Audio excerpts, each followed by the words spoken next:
Cédric, il paraît que tu prépares un spectacle, là. C'est vrai? C'est vrai, c'est vrai. Début septembre, ça arrive à Paris. Ça va parler de quoi? Ça va parler de tout ce qui m'énerve, de tout ce qui me permettra de me moquer et de dire des choses qui m'importent. Voilà. On rigole ou on se moque? On fait que rigoler. Donc c'est bien avancé. Ah, c'est presque fini même. Donc heureusement, on est quand même un en juin. producteur, tout ça? Oui. Ah ouais? Oui. Donc Super. à Paris, on discute avec 2 salles. Et je ferai aussi le maximum de salles en France. En fait, j'aimerais bien faire une fois par semaine Paris, plus une fois par semaine en province. Quelle est l'émission pour laquelle tu as pris le plus de plaisir à écrire? L'émission télé? C'est très dur ce que tu me dis parce que... T'en as fait pas mal déjà. J'en ai fait beaucoup. En fait, l'avantage que j'ai, c'est que j'ai fait beaucoup de choses très différentes. TPMP, c'est génial, j'ai appris tellement de trucs. Tu peux te permettre avec TPMP de faire ce que tu veux. Tu peux dire, je veux une piscine remplie de harissa. Tu as la piscine le soir même remplie de harissa, c'est incroyable. Donc TPMP, c'est vraiment un truc incroyable parce que tu peux faire ce que tu veux. J+1, je me régalais parce que c'était le foot avec le rire, donc je me régalais aussi, avec Nicolas Tourelle et Julien Cazard. Et Secret Story, j'adorais parce que j'ai appris à faire des magnétos marrants. Pour Secret Story, Je connaissais pas ça, j'ai fait Mister Secret et Amour Secret. Et donc, du coup, toutes les émissions, bah, c'est gentil, merci. Non, mais vraiment. Et toutes les émissions, j'apprends des choses différentes, donc j'ai pas de préférence, je me suis éclaté partout. Tu as bossé pour Nicolas Canteloup. Qu'est-ce que tu retiens de cette expérience? Sympa, franchement c'est très intéressant, mais c'est vrai que j'aime bien vendre moi-même les trucs. Donc du coup, Parce qu'il avait déjà des auteurs très établis. Hein. Que j'adore, Philippe Cavrivière notamment, qui est un des meilleurs auteurs français. Mais voilà, maintenant j'aspire à faire moi-même ce que j'écris. En fait. Sur 100 vannes écrites, combien sont retenues généralement par Nicolas? Pas beaucoup. Pas beaucoup. Il est très très dur. Je peux pas dire combien, j'en sais rien, mais pas beaucoup. Est-ce que tu es de retour la saison prochaine dans Touche pas à mon poste? Logiquement oui. On discute, on verra. Tu regardes attentivement les courbes d'audience, les lendemains de ta chronique? Oui, je regarde tout. C'est-à-dire que je regarde ce qui a le plus fait rire, je fais attention aux commentaires, donc comme je disais tout à l'heure, tous les commentaires sur les réseaux sociaux. Je fais très attention pour voir si une séquence qui a plu, je la refais, si ça plaît pas, je l'oublie très vite. Mais moi je fonctionne au rire, sur le plateau, je vois tout de suite, j'entends tout de suite si ça marche ou si ça marche pas. C'est vrai que tu as pensé à te reconvertir en prof avant que la TV ne t'appelle? C'est vrai. C'est vrai qu'à un moment j'en avais un peu marre de faire des spectacles, un coup ça marchait, un coup ça marchait plus, un coup ça marche, un coup t'as l'art, un coup t'y es plus, que du coup je vais faire un truc plus simple, en tout cas plus sûr. Qu'est-ce qu'il y a de un peu similaire? Aller sur scène, tu vas devenir prof et tu vas apprendre à des élèves des conneries, et comme t'es le prof, ils te croient, donc je pourrais dire n'importe quoi, ils me croiront. Et finalement, c'est à ce moment-là que je suis donc rentré. Donc t'as regardé la formation pour devenir prof hein. J'allais commencer à faire ma formation, et c'est là que j'ai vu que Cyril Hanouna cherchait des mecs pour écrire. T'as tenté ta chance. Exactement. Et ça a matché. Ça a marché. C'est fou, hein, à la dernière minute. Hein. C'est vrai, non mais vraiment, je comptais vraiment le faire. Le destin. Le destin, c'est ça. C'était pour toi. Tu as bossé sur Secret Story, tu viens de nous le dire. Est-ce qu'il n'y a pas un dos caché que tu peux nous révéler sur la Maison des Secrets?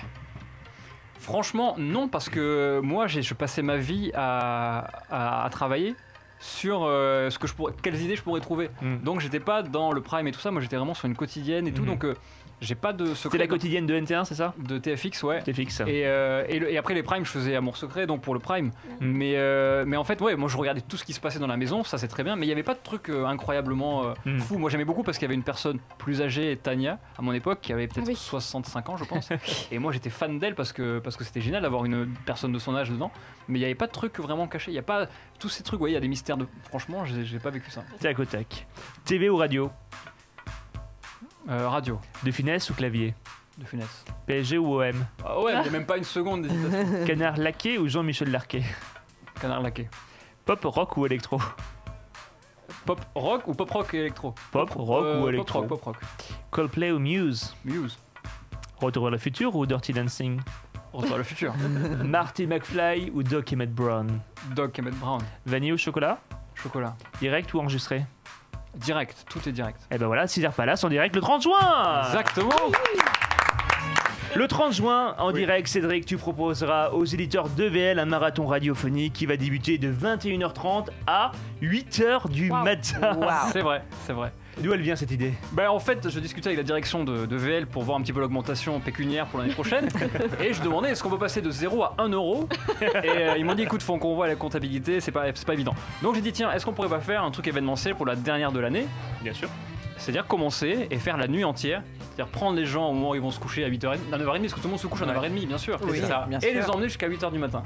Et donc du coup ils ont dit oui et donc maintenant je suis dans la merde parce que comme ils ont dit oui je vais faire l'émission. C'est ça. Donc on va la Entière faire en plus, sans dormir. Exactement, donc j'aurai mon équipe extraordinaire bien Et sûr. qu'est-ce qu'on va y retrouver surtout? En fait il y aura toute mon équipe habituelle, Cosmi, Cynthia Contry, Teddy, enfin toute l'équipe que vous connaissez, plus des invités qui ont tous voulu revenir. Il y aura mon ami Sidney Govou. Ah oui, il y aura des footballeurs. Claude Alexis sera là. Claude Alexis, Ah, la voyance. le voyant. Oui, On fera de la voyance de minuit à 1h du matin. Mhm. Donc je pense que ça va durer plus longtemps parce qu'on a tous envie de savoir si on va se marier ou Si, pas, on bien va divorcer. évidemment, si on va avoir des bébés. Si on va avoir de la Bébé, thune. Exactement, Avec si on le va pouvoir jouer dans confinement. Dirty Dancing la suite, parce que moi je devrais être dedans. Il y aura vraiment tous les jeux habituels, beaucoup plus de musique. Enfin, il y aura vraiment une nuit de folie comme disait début de soirée. Je sais que tu aimes préparer tes émissions. Est-ce que tout est écrit à la lettre ou il y a une grande partie d'improvisation? Non, il y a 50% d'écrit Mhm. et 50% d'improvisation. Il faut C'est quand toujours même- une base, je pense, pour pouvoir créer une émission et après, effectivement, ça vient comme ça On est avec obligé. toute ton équipe. Je peux pas arriver comme ça et dire allez je me démerde, surtout là la nuit. Si j'arrive sans rien, après ça me régale hein, mais Bien sûr. je vais pas appeler toute la nuit des coiffeurs ou je sais pas quoi, c'est un peu compliqué. Donc la nuit on a moins de possibilités d'appeler ou de faire Ça va les pas canulars. servir à grand chose les coiffeurs, c'est Voilà, vrai. c'est ça. Tu sais, je suis pas tout seul, hein, tu sais. Donc voilà, non mais on va vraiment. Et des invités de fous, j'imagine. Donc oui, Nicolas Touriol, Sidney Govou, Gilles Verdez va venir aussi. Ah, et je j'adore. crois qu'il y a un certain Maxime Guény. C'est ça. Ah, Qui est Maxime on Guény, connaît un mais peu. qui Je connais pas ce est-il mec. Alors il va venir. Alors tôt, À quelle heure tu je pense viens, que lui va venir Maxime? tôt. Alors lui il va venir à 7h du matin. 21h. D'accord. À 7h du matin. Avec les croissants chauds. Voilà, il va finir la nuit avec nous. Alors je sais pas dans quel état on va être, Ouais. mais lui au moins il sera en Mais lui, au forme. moins, il sera en forme. Comment on devient auteur pour la télé? Bon, en fait, j'ai fait des milliards de scènes avant, puisque moi, mon truc, c'est vraiment la scène, c'est faire rire les gens sur scène. Et à force de d'écrire des conneries, on rencontre des gens qui te disent bah, pourquoi tu veux pas tenter la télé. Et c'est comme ça que je suis rentré chez H2O, la boîte de production de Cyril, sur une petite émission que personne n'a regardée sur D17. Hashtag ou dièse. Hashtag ou dièse avec mon ami Sébastien Toen, que j'embrasse. Et ensuite, j'ai fait Touche pas à mon sport. Et puis après Touche pas à mon sport, on m'a dit est-ce que tu aimerais tenter Touche pas à mon poste. Et ça fait 4 ans que je suis là-bas. C'est ça. En tant qu'auteur et puis après en tant que. Comment ça a chroniqueur. basculé, auteur, chroniqueur? Parce qu'en fait Cyril voyait que je faisais des conneries à la radio, sur Europe 1, sur RMC, tout ça. Il savait que j'avais fait de la scène et tout. Et après il m'a testé chez Julien Courbet dans C'est que de la télé, puis avec Valérie Benaïm, puis avec Benjamin Castaldi. Et puis Cyril il s'est dit mais pourquoi, vu que ça marche chez Benjamin, pourquoi on marche pas chez moi? Et puis j'en ai fait une, je pensais en faire qu'une. T'en as fait combien en tout là? 138 je crois. Ah mais quand même, Pas il faut mal. Ah ouais. faut les trouver les idées. Est-ce que du Ouais. jour pour le lendemain tu dis purée, je n'ai aucune idée, je n'ai aucune matière, qu'est-ce que je fais? Tous les matins. Tous les matins vraiment? Bah oui. Tous les matins c'est un enfer. En fait je sors de ma chronique. La première chose que je me dis, c'est Qu'est-ce que je vais faire je demain m'en fous en demain. fait de ce qui vient de se passer. Je m'en fous pas, je lis les Twitter, les tweets, etc. Je me régale, je vois si on m'insulte ou si on est content. Mais je me dis, ah c'est cool, les gens sont contents, mais Toi qu'est-ce on que je vais faire t'insulte, demain non on t'insulte pas sur Twitter, Non, pas c'est sur vrai que non. Twitter. C'est vrai que non. Franchement, une charme Ah. Mais Quand même. je me dis toujours qu'est-ce que je vais faire demain. Donc, mais après c'est ça qui m'éclate. C'est pour ça que je suis content. C'est parce que tous les jours je me dis bah, qu'est-ce qu'on va faire. Le TPMP c'est une matière phénoménale parce qu'on a quand même des phénomènes comme Maxime par exemple. C'est-à-dire que chaque personnage est quand même assez particulier, tu vois. Oui bien sûr. Donc chacun a son truc. Donc lui j'avais un truc sur lui. Enfin j'ai essayé de trouver à chaque fois sur quelqu'un. Après ceux sur Les lesquels petites je faisais rien. caractéristiques, les petites qualités comme les petits défauts que les gens aiment bien. Exactement. Et oui. franchement vous étiez tous plutôt contents donc ça va. Et à votre avis quel est le lien entre Laurence Boccolini et... Il a participé au maillon faible. Je sais pas. J'ai Rien couché à avec voir. Laurence Boccolini. T'as dit Je quoi? vais pas le dire. Correct. Faible. Au revoir. Correct. Tu as participé au maillon faible. J'ai participé au j'avais maillon raison, faible. Mais C'est il y a 50 ans, je peux même pas dire l'année, tellement que c'était quand je suis arrivé à Paris il y a très longtemps. Parce qu'en fait, à l'époque, j'avais une technique, quand je faisais des spectacles, mais quand ça marchait pas forcément, j'essayais de faire des jeux télé.